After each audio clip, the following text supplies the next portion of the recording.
আমাকে একজন শহীদ হিসাবে কবুল করেন।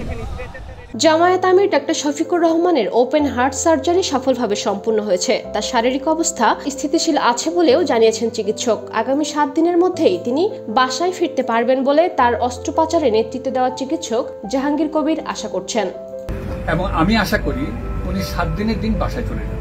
শনিবার ঢাকার বেসরকারি ইউনাইটেড হাসপাতালে জামায়াত আমির শফিকুর রহমানের এই অস্ত্রোপচার হয়। দুপুরে আয়োজিত সংবাদ সম্মেলনে ইউনাইটেড হাসপাতালের chief cardiac surgeon doctor Jahangir Kabir বলেন, সকাল 7টায় শফিকুর রহমানকে অপারেশন থিয়েটারে নেওয়া হয়। তার ওপেন হার্ট সার্জারি ভালোভাবে হয়েছে।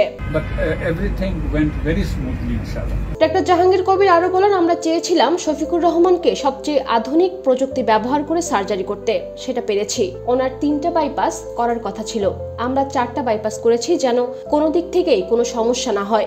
আমরা আশা করছি 3-4 দিন আইসিইউতে থাকতে হতে পারে। আগামী 7 দিনের মধ্যে তিনি বাসায় ফিরতে পারবেন।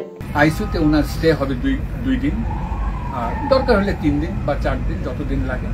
এর আগে গত 19 জুলাই রাজধানীর সোহরাওয়ার্দী উদ্যানে দলের সমাবেশে বক্তব্য দেওয়ার সময় হঠাৎ অসুস্থ হয়ে মঞ্চে পড়ে যান শফিকুর রহমান। পাশে থাকা নেতাকর্মীরা তাকে ঘিরে ফেলেন। এর মিনিট খানেক বাদে জামায়াতে আমির উঠে দাঁড়ান এবং আবার বক্তব্য দেওয়া শুরু করেন, কিন্তু তিনি আবারও পড়ে যান।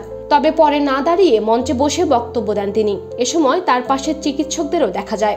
সমাবেশ শেষে তাকে রাজধানীর ধানমন্ডির ইবনে সিনা হাসপাতালে নেওয়া হয়। সেদিন পরীক্ষা নিরীক্ষায় তেমন কিছু ধরা না পড়ায় পরদিন তিনি বাসায় ফিরে যান।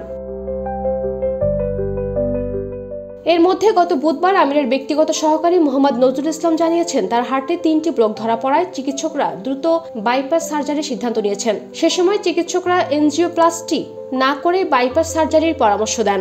তো ঠিক সময় ঠিক কাজটা হয়েছে।